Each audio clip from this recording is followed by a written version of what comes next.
talaga ako makapaniwala. As in, naniniwala na talaga ako na may himala. Kinikilabutan ako. Pero yung o-offeran niya ako ng gano'n, hindi ako makapaniwala. Gusto kong lumuhod. Gusto kong yakapin yung tao na yun. So, yung tao na to, o-offeran ako ng gano'n. Sino ba ako? Sa buong buhay ko, hindi ko to makakalimutan. So, hello everyone. Story time. Syempre, story time. Ito na naman tayo. So, eto na nga. Meron lang akong gustong i-share sa inyo na story. Kasi parang ako talaga, honestly, hindi ako makapaniwala. Alam ko marami nakapanood doon sa video na ginawa ko before na nag-trending. Dahil nga na-share ko sa inyo kung ano yung pinagdadaanan ko, na-share ko yung pain, yung luha, yung sakit. Alam ko marami sa inyo nakarelate. Alam ko marami sa inyo ang dumadanas ng katulad ng pinagdadaanan ko. So, naisip ko, deserve nyo rin naman na malaman kung ano ng mga naging eksena, ano ng mga nangyari. So, kaya eto, naisipan ko na, sabi ko, i-share ko nga rin sa kanila kasi sa totoo lang, guys, hindi talaga ako makapaniwala. As in, hindi ako makapaniwala sa nangyari kasi parang, alam nyo yun, wala talagang paglagyan yung nararamdaman ko ngayon. Totoo talaga, no? So, ako, naniniwala na talaga ako na may himala. Oo, tama yung narinig mo. Naniniwala na talaga ako na may himala. Kasi, na-testify ko siya. Ako mismo, naranasan ko siya. So, eto na nga, isi-share ko sa inyo yung naging eksena. So, kung maaalala nyo, nung nag-release ako ng video, on the same day yon na umiiyak ako. Umaga pa lang nun, pagkagising ko pa lang ng umaga, mabigat na. And marami na talaga akong mga iniisip nung araw na yun. Kaya, so sobrang bigat, talagang iniyak ko na rin siya. Tapos, buong maghapon yun, umiiyak ako hanggang gabi. Mabigat yung nararamdaman ko. Tapos, alam nyo guys, kinikilabutan ako. Kasi nga, ito, i-share ko sa inyo. Hindi ako makapaniwala sa mga nangyari after that. So, nung araw na yon, kinabukasan, Sunday, nagsimba ako. Pumunta ako sa simbahan, umattend ako ng Filipino Mass. Tapos ngayon, tinapos ko yung buong misa. Kahit natapos na yung misa, nandun pa rin ako, nakaupo pa rin ako sa simbahan. Tapos alam nyo ba, umiiyak ako. Umiiyak lang ako ng umiiyak. Feeling ko kasi mas magaan kapag nilabas ko siya lahat eh. Yung iniyak ko siya ng iniyak. Tapos habang nakaupo ako sa simbahan, para kong kinakausap si Lord na para kami magkatabi. Ganon ko siya kausapin. Na para bang nagsusumbong ako sa kanya, na dumadaing ako sa kanya. Yung parang nag-uusap kami na magkaharap kami, parang ganon. Ganon yung nangyari sa akin noon. Para kami nagkukwentuhan. Sa loob ng simbahan to Tapos umiiyak ako. Talagang iniyak ko ng iniyak dun lahat. Hanggang sa parang after noon, medyo gumaan na yung pakiramdam ko nung nai-release ko na. Nung nailuha ko na lahat ng luha. Pagka-uwi ko ng bahay namin, kinagabihan, grabe guys, hindi ako makapaniwala. As in, hindi talaga ako makapaniwala. After that day, so eto na ang nangyari. Kasi sa sobrang dami nga na pinagdaanan ko, 'di ba? May mga pinto na nagsara, may mga pinto na dahan-dahan na nagsasara. Ganun yung mga nangyayari sa akin ngayon eh.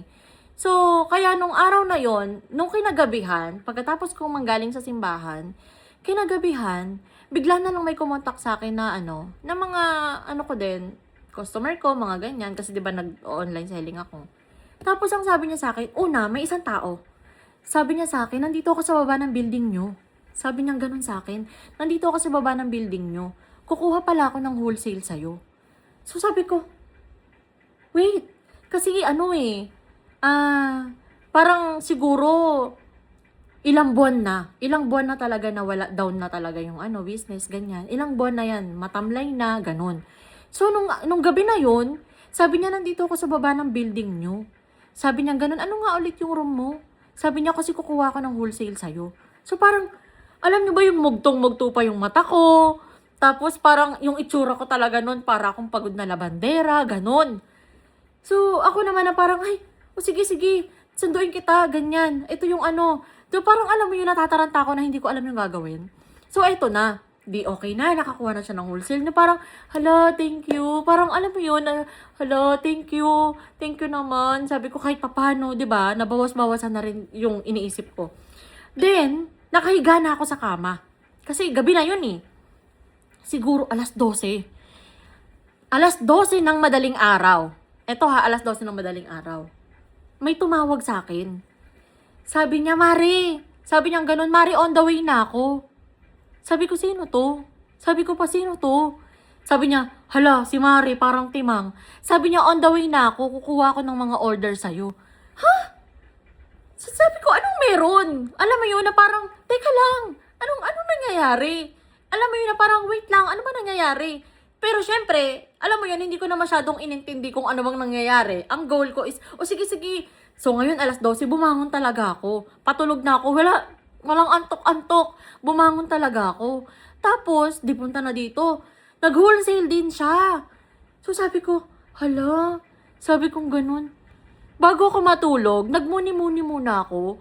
Tapos sabi ko, tapos parang alam niyo yung hindi na ako nakakaramdam ng antok. Iniisip-isip ko. Sabi ko, Lord, sabi kong ganun, ramdam na ramdam kita, Lord. Sabi kong ganun, ramdam na ramdam ko yung ikaw. Na parang, sabi ko, hala si Lord, parang naniniwala na talaga ako na kahit ano yung ibigay niya sa atin, na kahit ano yung pagdaanan natin ngayon, ipaparamdam niya talaga sa'yo na huwag kang mag-alala. Parang alam mo yung tatapikin ka niya, huwag kang mag-alala. Kasama mo ako sa laban. Parang ganun. Kaya parang hindi ako makapaniwala. Tapos, syempre, move on na. Kasi ayun yung araw na yon. Tapos ito pa, the next day, may sumunod na araw, ang dami na nila nagchat sa akin. Mari, order ako nito. Mari, magkano yung ganito. Ang dami na. Hala, sabi ko, Lord, anong nangyari? Parang, maraming salamat sa sagot. Maraming salamat sa pagpaparamdam mo na nandiyan ka para sa akin. Tapos, eto pa, ang hindi ko kinaya. Eto ang hindi ko talaga kinaya. So, meron akong isang friend. Hindi kami masyado nag-uusap. Magkakilala kami, hindi kami yung talagang usually friend na meron kaming, yung alam mo yun, pag usual friend kasi, di ba, lumalabas kayo with dinner, ganyan, chikahan, ganon. Hindi kami ganon. Hindi kami ganon kalapit, hindi kami, basta magkakilala kami. Kinontak niya ako. Tapos, sabi niya sa akin, usap tayo. Ganon. Ako naman, syempre, go, sige, usap tayo. Pumunta ako, nag-usap kami, ganyan. Hindi ko na siya mapangalanan kasi syempre confidential yung mga ganyang bagay. Tapos, nung nag-uusap kami, sabi niya sa akin, kamusta ka na? Sabi niya, okay ka lang ba? Sabi ko, okay naman. Kahit papaano, humihinga pa din. Sabi ko, okay naman ako. Kaya lang, syempre, ganun. Syempre, as tao, minsan okay tayo, minsan hindi. Alam mo naman ako, palabiro ako. So ako, okay naman ako. Minsan okay, madalas hindi. So, ganyan ako sumagot eh. Sabi niya, oo nga eh. Panood ko yung video mo. Sabi niya ganun. Sabi ko, oo nga eh. So, syempre, ayan, chika-chika ng very light kami. Tapos, alam nyo ba mga Mars, hindi ko kinaya.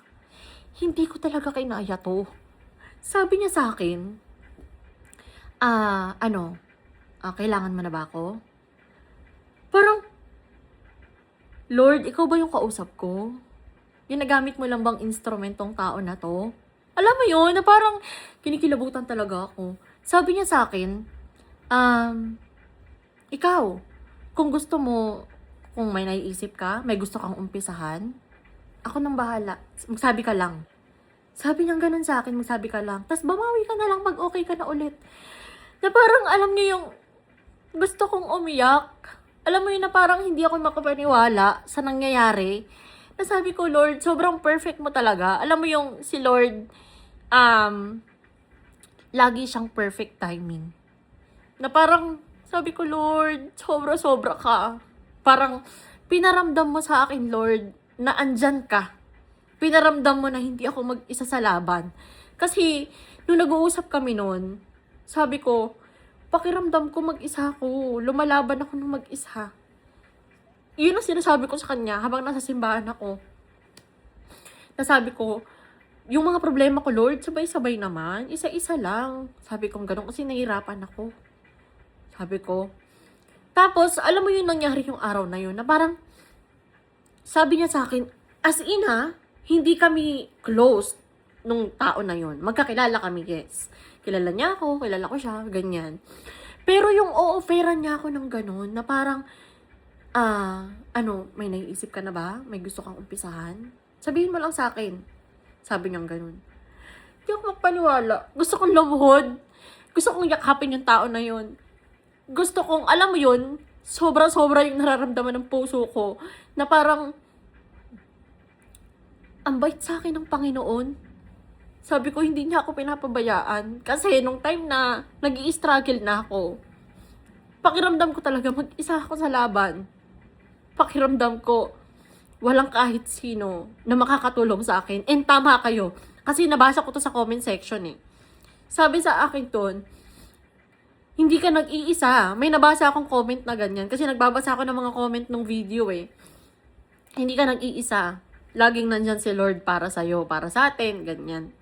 So, alam mo yun, na na-testify ko yun, na parang, yung tao na to, offeran ako ng ganun. Sino ba ako? Alam mo yun, yung naisip ko na, sino ba ako? Para, alam mo yun, sabi niya sa akin, maliwanag sa isip ko, hindi ko to makakalimutan. Sa buong buhay ko, hindi ko to makakalimutan. Sabi niya sa akin, magsabi ka lang sa akin. Sabi niya ganun. Kung meron ka naiisip, meron kang gustong umpisahan, akong bahala. Sabi niya ganun. Bumawi ka na lang sa akin kapag okay ka na. Sabi ko, Lord, grabe ka, Lord. Damang-dama ko si Lord, as in. Tapos, eto pa. Hindi pa dyan natatapos ang lahat. So, eto na nga. Meron din akong, syempre, pag mabuti kang tao, kahit paano, di ba, marami pa rin nagmamahal sa akin. So, ngayon, meron din akong mga friendship, mga other, hindi ko na sila papangalanan kasi baka hindi okay sa kanila. Alam mo yon, syempre, pa din, confidential pa din. So, ngayon, kinontak nila ako. Kasi, imagine sa lahat ng araw-araw na tinatakbo ng buhay ko, hindi kami madalas nag-uusap. Nag-uusap kami, yes, pero hindi ganun kadalas. Ngayon, kinontak nila ako. Mag-meeting tayo. Ganyan. Ganyan sila, mag-meeting tayo. Sabi ko, sige, alam nyo naman ako. Go ako ng go kung saan niya ko yayain. So, ngayon nag-meeting kami, ganyan. Tapos, may ino-offer din sila sa akin. Tapos, alam nyo, ramdam na ramdam ko yung pagmamahal nila sa akin. Ramdam na ramdam ko. Na para bang, nandito kami. Huwag kang mag-alala. Tutulungan ka namin sa lahat. May ino-offer sila sa akin. And, alam mo yun, ang sa akin ang na-appreciate ko, hindi yung ino-offer. Ang na-appreciate ko na, grabe, sobrang dami ng mga tao na ginamit ni Lord at ginagamit ni Lord para tulungan ako, para gabayan ako, para iparamdam sa akin na hindi ka nag-iisa. Nandito ako. Para bang sa tuwing nakakausap ko yung mga tao na yan, para bang ang feeling ko, si Lord yung kausap ko, na parang sabi niya, eto ko. Dahil hindi mo alam kung ano yung mga sagot sa mga tanong, hindi mo alam kung ano yung solusyon sa mga problema na meron ka ngayon, ilalatag ko sa'yo lahat ng solusyon. Yun yung naramdaman ko. Na parang, hindi ako makapaniwala. As in, hindi ako makapaniwala. Until now, hindi ako makapaniwala. Kasi today, naka-receive na naman ako ng message. Sabi niya sa akin, ito pala, sinali kita sa ganito. Ito yung, islat mo. Sobrang na-appreciate ko. Na parang sabi ko, Lord, sobra-sobra. Galing ako ng simbahan ulit ngayon. Kararating ko lang din. So, after ko lumabas sa simbahan, nabasa ko yung message na yun. Tapos sabi niya sa akin, i-clear na natin lahat ng mga kailangan natin i-clear today. Tapos, finalize na natin para maumpisahan na natin. So, parang, Lord! Sobra, Lord! Parang, sobrang thankful. Alam niyo, nung unang pumunta ako ng simbahan, sobrang bigat ng pakiramdam ko. Nung unang nagdasal ako, after nung umiyak ako, sobrang bigat. Sobrang bigat. Tapos, alam niyo, yung pangalawang balik ko ng simbahan, last Sunday, hindi ako doon nagpunta para manghingi ng tulong. Kahit ako nagtaka ko sa sarili ko kasi usually, di ba pag pumupunta tayo ng simbahan, lagi tayong nagdadasal Lord, tulungan mo ko, Lord, 'di ba ganun eh, lagi tayong nagdadasal, lagi tayong humihingi ng tulong, lagi tayong nananalangin na, sana ganito Lord, ano, 'di ba ganun tayo eh. Pero alam nyo, nung time na pangalawang beses ko nang bumalik sa simbahan, after nung video na yon, kahit ako nagtaka ko sa sarili ko. Kasi pagpunta ko doon, sabi ko, Lord, hindi ako nagpunta sa'yo dito para humingi ng tulong. Sabi ko, nagpunta ako dito sa'yo, Lord, para magpasalamat. For the first time in my life. For the first time in my life na pumasok ako sa loob ng simbahan na hindi ako nanghihingi ng tulong. First time ko na-experience yun. Kasi usually, lahat naman tayo eh. Usually, pag pumapasok tayo ng simbahan, I don't know sa iba. Pero ako kasi, personally, pag pumapasok ako ng simbahan, lagi ako nananalangin. Lagi ako nanghihingi ng tulong. Lagi ako nanghihingi ng gabay. Ganun ako lagi eh pag nagsisimba. Pero nung pangalawang balik ko, kahit ako hindi ako makapaniwala. Sabi ko, Lord, nandito ako hindi para humingi ng tulong sa'yo. Nandito ako, Lord, para magpasalamat kasi ramdam na ramdam kita. As in, iba yung nararamdaman ko. Hanggang ngayon, tuloy-tuloy siya. Tuloy-tuloy yung blessing ni Lord. Tuloy-tuloy yung, alam mo yun, tuloy-tuloy niya sa akin pinaparamdam na nandito ako. Hindi ka nag-iisa sa laban. Tatagan mo lang. Kasama mo ko sa laban. Yun ang pinaramdam niya sa akin. Marami ako nabasa na nakaka-relate. Nakasalukuyan nilang nararanasan din yung nararanasan ko. So, kaya sabi ko, i-share ko to sa inyo. Kasi baka sakaling maging motivation, alam niyo yun, ma-inspired kayo na, ako naranasan ko to. Kahit ako hindi ako makapaniwala na, grabe, pinaramdam sa akin ni Lord na andyan siya. Hindi ako makapaniwala.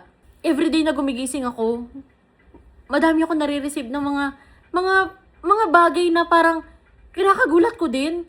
Na hala, bakit nangyayari lahat ng to? Parang alam mo yun, hindi ako makapaniwala kasi wala eh. Nag-fall apart na lahat eh. Wala na akong, kaya nga ang daming tanong sa isip ko. Kasi wala na. Parang hindi ko na alam kung anong gagawin, hindi ko na alam anong solusyon. Ang daming tanong na hindi ko na rin alam ang sagot. Tapos parang all of a sudden, parang alam nyo yun, parang biglaan, na parang sunod-sunod sila. Na parang, oh Lord, maraming salamat sa blessing. Maraming salamat. Hindi lang bukod sa blessing na binibigay. Maraming salamat, Lord, kasi sobrang laking bagay. Para sa akin ha, sobrang laking bagay na maramdaman ko na andyan siya. Na maramdaman kong hindi ako nag-iisa sa laban. Ang laking bagay. Kasi alam nyo, bilang tao, sa araw-araw na gumigising tayo, majority, karamihan sa ating mga tao, 'di ba, gumigising tayo na lagi tayong may takot, lagi tayong may pangamba, lagi nating iniisip na paano na, anong gagawin ko, paano to?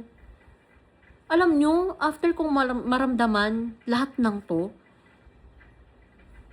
parang, alam mo yung, nawala yung takot ko na parang, nandyan si Lord. Nandyan siya. Hindi niya ako pababayaan. Kaya parang kahit sobrang ang dami ko pang kailangang isolve, ang dami ko pang kailangan solusyonan. Ano na lang eh, parang pag gumising ako sa isang araw, parang ang nasasabi ko na lang, andyan si Lord. Gagabayan niya ako. Alam niya kung kailan ang tamang panahon para solusyonan yung bagay na to. Alam niyo yun? Kaya, shinare ko sa inyo to para di kayo mawalan ng pag-asa na balang araw or malay nyo bukas pagkagising nyo. Kasi, 'di ba, sabi nga nila, si Lord hindi yan nalilate. Hindi rin yan napapaaga. Lagi lang yan perfect timing. So, siguro nung time na umiyak ako, sabi siguro ni Lord, this is the perfect timing. 'Di ba? Di lang ako makapaniwala, kaya shinare ko to sa inyo. Baka sakaling ma-inspire din kayo. Manalangin lang tayo ng manalangin. Lagi niyong tatandaan, nandiyan si Lord. Tama nga kayo. Hindi ako nag-iisa. At hindi tayo nag-iisa. Iyon lang. Maraming salamat. You are my love.